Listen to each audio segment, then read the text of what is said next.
안녕하세요. 신입 데브옵스 엔지니어 면접 준비하시는 분들, 또 관련 기술에 대해 좀 더 깊게 알고 싶은 분들 모두 환영합니다. 네, 안녕하세요. 저희가 신입 데브옵스 엔지니어 면접 핵심 질문이라는 자료를 좀 봤는데요.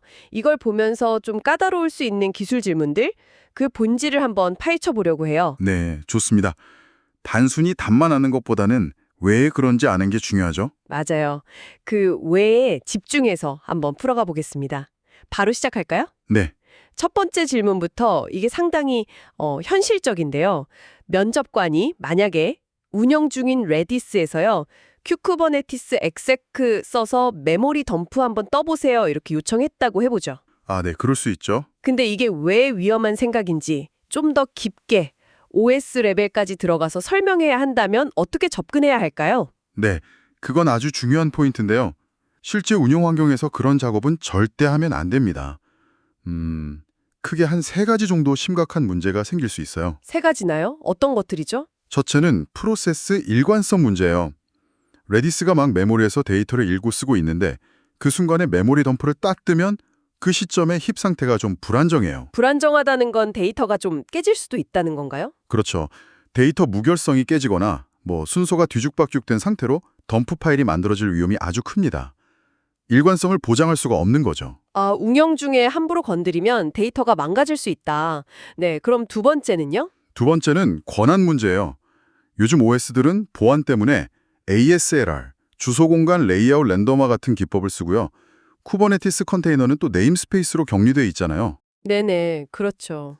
특히 그 리눅스 커널 설정 중에 ptrscocpa라는 게 있는데 이게 2일 이상으로 설정되어 있으면 루트 사용자라고 해도 다른 프로세스 메모리에 직접 접근하는 걸 OS 차원에서 막아버릴 가능성이 높아요. 루트 권한이 있어도 안 된다고요? 네, 그러니까 큐브 쿠블렛 exec로 메모리 덤프를 시도하는 것 자체가 그냥 권한 오류로 실패할 확률이 꽤 높다는 거죠. 그렇군요. 컨테이너 환경이라 더 그럴 수 있겠네요. 그럼 마지막 세 번째는 뭔가요? 마지막으론 성능 저하를 무시할 수 없어요. 메모리 덤프라는 작업이 생각보다 CPU나 디스크 I/O 자원을 꽤 많이 잡아먹습니다. 무거운 작업이군요. 네, 운영 중인 서비스에 이런 부하를 갑자기 주면 응답 속도가 확 느려진다거나 하는 즉각적인 성능 문제가 터질 수 있는 거죠. 정말 위험하네요. 그럼 레디스 데이터를 안전하게 분석하거나 백업 같은 걸 하려면 어떻게 하는 게 좋은 방법인가요? 레디스 자체에 이미 좋은 방법들이 다 있어요. BSAVE라는 명령어가 있는데 이걸 쓰면 백그라운드에서 RDB 스냅샷 파일을 안전하게 만들 수 있고요. 백그라운드 작업으로요? 네. 아니면 AOF, 그 append only 파일 있잖아요. 모든 쓰기 명령을 기록하는 거. 이걸 활용해서 백업하는 방법도 있고요. 이렇게 만들어진 RDB 파일이나 AOF 파일을 로컬 환경이나 다른 안전한 테스트 환경으로 가져와서요. redis-rdb 같은 도구로 로드해서 분석하는 게 훨씬 안전합니다. 실시간으로 좀 보고 싶을 때는요. 실시간 정보가 필요하다면 레디스 인사이트 같은 공식 모니터링 도구를 쓰거나 아니면 간단하게 인포 명령으로 메모리 관련 통계 정보를 확인하는 게 훨씬 안전하고 효율적이죠. 그렇군요. 그러니까 핵심은 그냥 하면 안 된다가 아니라 왜 안 되는지, OS 권한 문제라든지 데이터 일관성, 성능 영향 같은 근본적인 이유를 제대로 아는 게 중요하겠네요. 정확합니다. 자료에서도 보니까 면접에서 이런 이해를 바탕으로 자기가 실제로 해봤던 경험 있잖아요. 예를 들어 알파인 리눅스 기반 컨테이너에서 BGSAB랑 AOF 전환 테스트 해봤다거나 아니면 피트레이스 스코프 같은 OS 권한 모델을 좀 더 공부해 볼 계획이다. 이런 얘기를 같이 하면 훨씬 좋은 답변이 될 거라고 하더라고요. 네, 맞아요. 실제 경험이나 학습 의지를 보여주는 게 좋죠. 자, 그럼 다음 질문으로 넘어가 볼까요?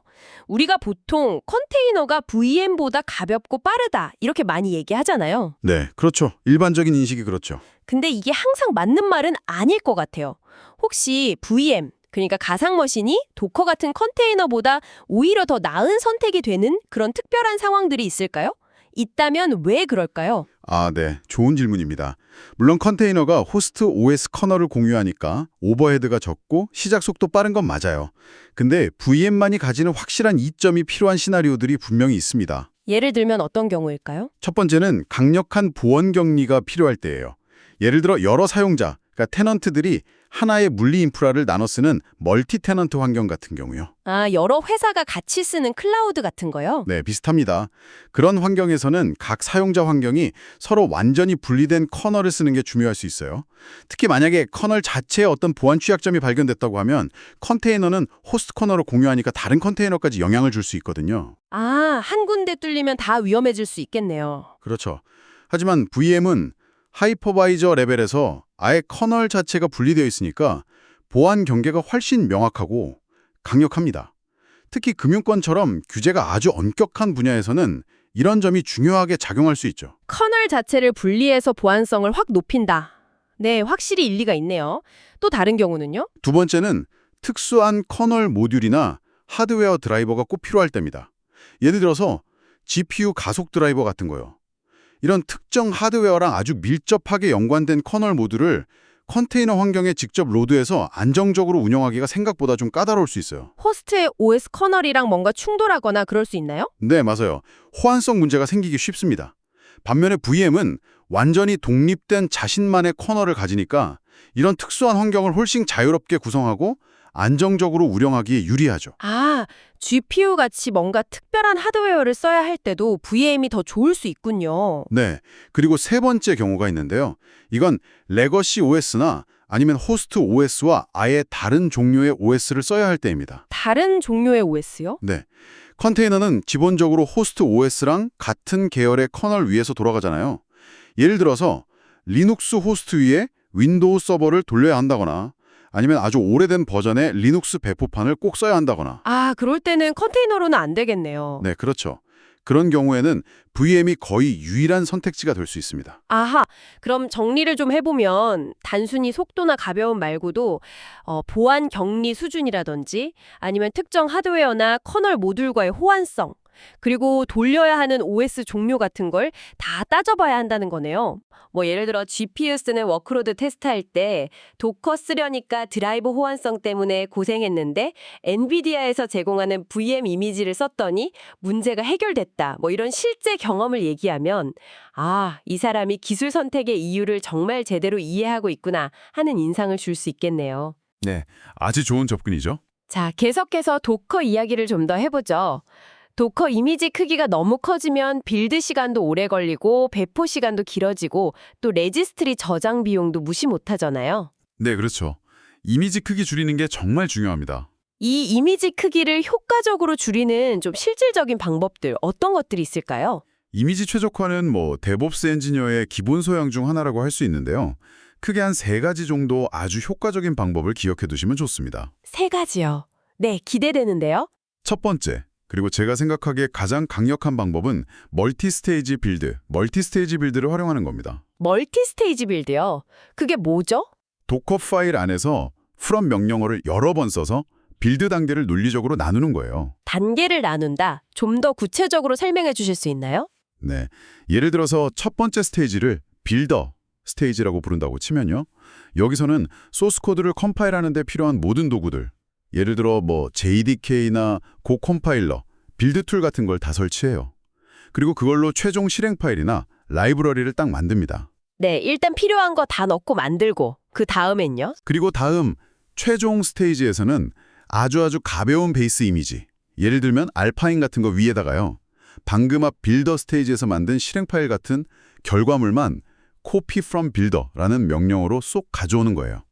아, 그러니까 첫 번째 스테이지는 온갖 연장 다 갖춰놓은 작업장 같은 거고 마지막 스테이지에서는 거기서 만들어진 완제품만 딱 꺼내서 아주 작은 깨끗한 상자에 담는 그런 느낌이네요. 네, 정확히 그런 비유가 맞습니다. 그렇게 하면 최종 이미지에는 빌드 과정에만 필요했던 무거운 컴파일러나 SDK, 디버깅 도구 이런 것들이 전혀 포함되지 않아요. 그래서 이미지 크기가 정말 극적으로 줄어들 수 있습니다. 와, 이거 정말 괜찮은 방법인데요? 네, 그 자료에 보면 고 언어 예시 도커 파일 구조가 나와 있는데 그걸 보시면 아, 이렇게 하는 거구나 하고 명확하게 이해되실 거예요. 잠깐 보여드릴까요? 네, 좋아요. Docker 파일, 빌드 스테이지. 1.21 as builder, working deal app, copy run go build. -5 마이앱. 파이널 스테이지. 3.18 Copy from builder 앱 마이앱 USR 로컬 빈 엔트리 포인트 마이앱. 이런 식이죠. 첫 번째 from이 빌더, 두 번째 from이 최종 이미지예요. 아, 네. 확실히 이해가 가네요. 이게 첫 번째 방법이고 두 번째는 뭔가요? 두 번째는 가벼운 베이스 이미지를 사용하는 겁니다. 이건 뭐 많이들 아실 텐데요. 애초에 시작하는 베이스 이미지를 아주 작은 걸 쓰는 거죠. 대표적인 게 알파인 리눅스고요. 구글에서 만든 디스트로일레스 이미지도 있어요. 아무것도 없는 스크래치 이미지도 있고요. 네, 알파인 많이 쓰죠. 근데 주의할 점도 있다면서요. 아, 네, 맞아요. 알파인은 C 라이브러리로 GIBC 대신에 뮤슬 라이브러리라는 걸 쓰거든요. 만약에 내가 만든 애플리케이션이 GIBC에 강한 의존성을 가지고 있다면 알파인 위에서 돌렸을 때 예상치 못한 문제가 생길 수도 있어요. 아, 그럼 어떡하죠? 그럴 때는 뭐 알파인 대신 다른 가벼운 이미지를 찾아보거나 아니면 GIBC가 포함된 알파인 버전, 알파인-GIBC 같은 걸 쓰거나 하는 걸 고려해야 할 수도 있습니다. 무조건 작다고 좋은 건 아니라는 거죠. 그렇군요. 마지막 세 번째 방법은 뭔가요? 마지막 세 번째는 레이어 최적화입니다. 도커 이미지는 여러 개의 레이어가 겹쳐서 만들어지잖아요. 네. 도커 파일에 있는 명령어 하나하나, 특히 run, copy, add 같은 명령어들이 각각의 레이어를 만들어요. 네. 레이어 구조로 되어 있죠. 근데 이 레이어가 너무 많으면 이미지가 비효율적으로 커질 수 있어요.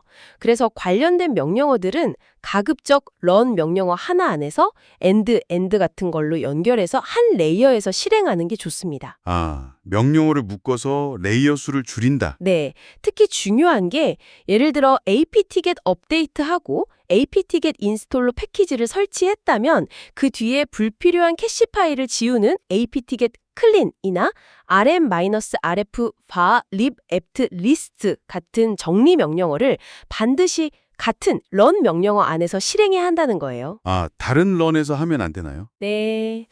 만약 다른 면에서 정리 명령어를 실행하면 그 이전 레이어에는 설치 과정에서 생긴 불필요한 파일들이 그대로 남아있게 돼요. 최종 이미지에서는 그 파일들이 보이지 않더라도 이미지 용량에는 포함된다는 거죠. 이건 몰랐네요. 같은 런 안에서 설치하고 바로 정리까지 해야 진짜 용량이 줄어드는 거군요. 그렇죠. 이것도 예시를 보면 더 명확할 텐데요. 더커 파일, run, apt-get update, end, apt-get install, -y, call, end, rmrf, var lib apt list 이런 식으로 한 줄에 묶어서 쓰는 거죠. 아하, 멀티스테이지 빌드, 가벼운 베이스 이미지 선택, 그리고 레이어 최적화. 이 세 가지를 잘 기억하고 활용하면 이미지 크기를 확 줄일 수 있겠네요. 그럼 뭐 CI/CD 파이프라인 속도도 빨라지고 레지스트리 비용도 아끼고 여러모로 이득이겠어요? 네, 맞습니다. 아주 중요한 최적화 기법들이죠. 자, 이제 쿠버네티스 쪽으로 한번 넘어가 볼까요? 쿠버네티스는 아시다시피 워낙 구성 요소도 많고 복잡하잖아요. 여기서 뭔가 문제가 생겼을 때 원인을 빨리 찾고 해결하는 게 정말 중요할 텐데요. 그렇죠. 모니터링이 필수죠. 네, 이런 쿠버네티스 환경을 효과적으로 모니터링하려면 보통 어떤 도구들을 사용해서 어떻게 환경을 구축하는 게 일반적인가요? 쿠버네티스 모니터링 분야에는 사실상 거의 표준처럼 널리 쓰이는 오픈소스 조합이 있습니다. 보통은 프로메테우스, 그라파나, 그리고 얼런 매니저 이 세 가지를 기본 스택으로 생각하시면 돼요. 아, 프로메테우스, 그라파나, 얼런 매니저. 네, 들어본 이름들이네요. 각각 어떤 역할을 하는 건가요? 프로메테우스가 이 스택의 핵심이라고 할 수 있는데요. 얘는 클러스터의 상태를 나타내는 각종 매트릭 데이터, 그러니까 숫자 값들을 주기적으로 수집하고 저장하는 역할을 합니다. 어떤 매트릭들을 수집하나요? 예를 들면 클러스터에 있는 각 서버 노드의 CPU 사용량, 메모리 사용량, 디스크 I/O 같은 시스템 정보는 노드 익스포터라는 걸 통해서 수집하고요. 쿠버네티스 자체의 상태 정보, 예를 들면 현재 떠있는 파드 개수라든지 디플로이먼트 상태 같은 것들은 큐브 스테이트 매트릭스라는 걸 통해서 가져옵니다. 또 컨테이너 레벨의 리소스 사용량은 C가드바이저 같은 걸 통해서 수집하고요. 프로메테우스의 좋은 점 중 하나가 서비스 디스커버리 기능인데요. 클러스터 내에 새로운 서비스나 파드가 딱 생기면 알아서 감지해서 모니터링 대상에 자동으로 포함시켜줘요. 오, 편리하네요. 그럼 그라파나는요? 그라파나는 프로메테우스가 열심히 모아놓은 그 숫자 데이터들을 사람이 보기 좋게 시각화해주는 대시보드 도구래요. 프롬QL이라는 프로메테우스 쿼리 언어를 사용해서 데이터를 가져오고요. 이걸 가지고 시간에 따른 서비스 응답 시간 변화 추이나 파드별 메모리 사용량 같은 걸 예쁜 그래프나 표로 만들어 보여주는 거죠. 아, 데이터를 보기 좋게 꾸며주는 역할이군요. 그럼 얼러트 매니저는 이름 그대로 알림을 보내주는 건가요? 네, 맞습니다. 얼러트 매니저는 프로메테우스랑 같이 쓰면서 미리 정의해 놓은 어떤 규칙, 이걸 얼러팅 룰이라고 하는데요. 이 규칙에 맞는 상황이 발생하면 알림을 발송하는 역할을 해요. 예를 들면 어떤 규칙이 있을까요? 예를 들어 어떤 서비스의 CPU 사용률이 5분 동안 계속 90% 이상으로 높게 유지될 경우라든지 아니면 파드가 계속 죽었다 살아나기를 반복하는 크래시 룹 백업 상태에 빠졌을 경우 같은 조건을 설정해 둘 수 있어요. 이런 조건이 딱 만족되면 언론 매니저가 슬랙이나 이메일, 페이저듀티 같은 지정된 채널로 경고 알림을 보내주는 거죠. 아하, 수집, 프로메테우스, 시각화, 그라파나, 경고, 언론 매니저 이렇게 3박자가 딱 맞는 거군요. 네, 그게 기본 골격입니다. 근데 매트릭 데이터 말고 로그 데이터도 중요하지 않나요? 문제 생겼을 때 로그를 봐야 할 때가 많잖아요. 아, 물론이죠. 아주 중요한 지적입니다. 그래서 보통은 매트릭 모니터링 스택 외에 로그 집계 시스템도 함께 구축하는 경우가 많습니다. 로그는 어떻게 모으나요? 이것도 유명한 스택이 있죠. EFK 스택 또는 ELK 스택이라고 부르는 조합을 많이 씁니다. EFK? ELK요? 네, EFK는 Elasticsearch, Fluent, Kibana의 약자고요. ELK는 Elasticsearch, Logstash, Kibana의 약자입니다. 여기서 Fluent나 Logstash 또는 파일빗 같은 로그 수집 에이전트를 쿠버네티스 클러스터의 각 노드나 파드에 배포해서 컨테이너에서 발생하는 로그들을 싹 모아요. 그리고 이걸 중앙에 있는 Elasticsearch 같은 검색 엔진에 저장합니다.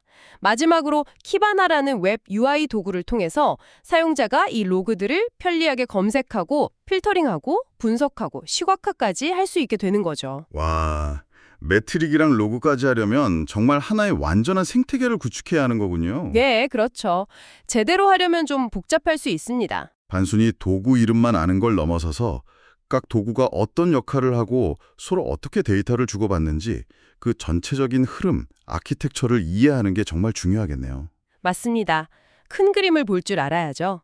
그 자료에서도 보면 미니 큐버 같은 로컬 쿠버네티스 환경에 이 모니터링 스택, 프로메테우스 그라파나 등을 직접 한번 구축해보고 간단한 부하 테스트 같은 걸 해보면서 설정해둔 알림 규칙이나 대시보드가 실제로 잘 작동하는지 검증해본 경험 같은 걸 이야기하면 좋다고 강조하더라고요. 네, 직접 해보는 것만큼 좋은 건 없죠. 그리고 혹시 면접에서 물어봤는데 잘 모르는 부분이 있다면 예를 들어 알러트 매니저 고가형성 구성은 어떻게 하나요? 같은 질문에 당황하지 말고 솔직하게 아직 그 부분은 자세히 경험해보지 못했지만 공식 문서를 보면서 학습하고 있습니다. 와 같이 학습 계획을 함께 보여주는 것도 좋은 태도라고 하고요. 그렇죠.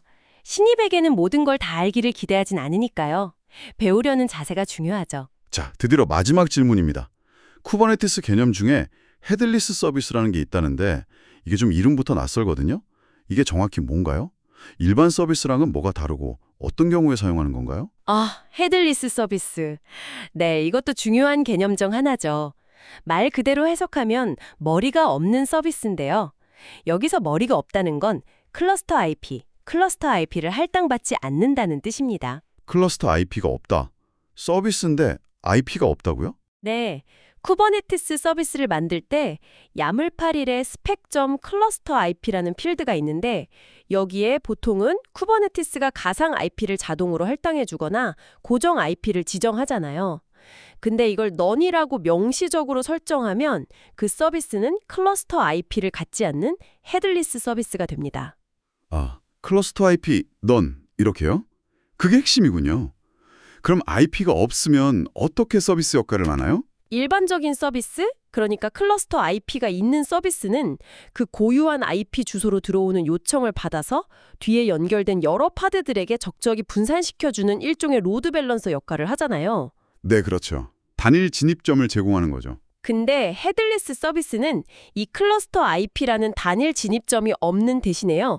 이 서비스의 DNS 이름을 쿠버네티스 내부 DNS에 조회를 해보면 그 서비스에 현재 연결되어 있는 개별 파드들의 실제 IP 주소 목록을 직접 반환해 줍니다.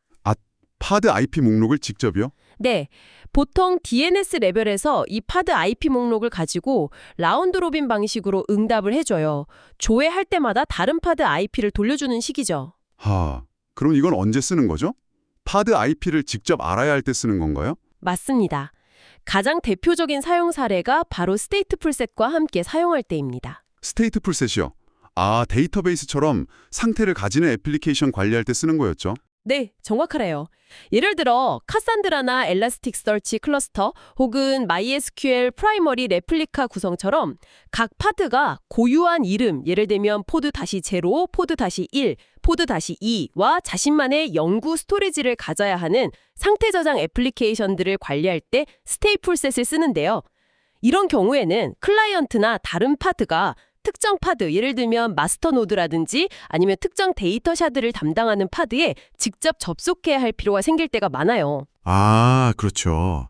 아무 파드에나 접속하면 안 되는 경우가 있겠네요. 네, 이럴 때 헤더레스 서비스를 해당 스테이플셋과 연결해두면 클라이언트는 pod-0.mystapleset.mynamespace.svc.cluster.local이나 pod-1 mystapleset.mynamespace.svc.cluster.local처럼 예측 가능하고 안정적인 DNS 이름을 통해서 자기가 원하는 특정 파드의 실제 IP 주소를 알아내서 직접 통신할 수 있게 되는 거죠. 그러니까 여러 파드들 사이에서 로드 밸런싱을 해주는 게 목적이 아니라 특정 파드를 콕 집어서 찾아갈 수 있도록 그 파드의 주소를 알려주는 역할을 하는 거군요. 특히 스테이플 세치랑은 거의 짝꿍처럼 쓰인다고 보면 되겠네요. 네, 그게 가장 핵심적인 용도라고 보시면 됩니다. 아주 잘 맞아요. 혹시 다른 용도는 없나요? 그 외에도 예를 들어 파드들끼리 서로를 발견해야 하는 피어 디스커버리 상황이라든지 아니면 클라이언트 쪽에서 직접 파드 목록을 받아서 자체적인 로드 밸런싱 로직을 구현하고 싶을 때 등 서비스 디스커버리 목적으로도 활용될 수 있습니다. 중요한 건 단일 가상 IP, 클러스터 IP 대신 실제 파드 IP 목록 자체를 제공해준다는 점이죠. 네, 이제 확실히 이해가 됐습니다. 일반 서비스와 헤드리스 서비스의 차이점, 그리고 언제 써야 하는지 명쾌하게 설명해 주셨네요. 도움이 되셨다니 다행입니다.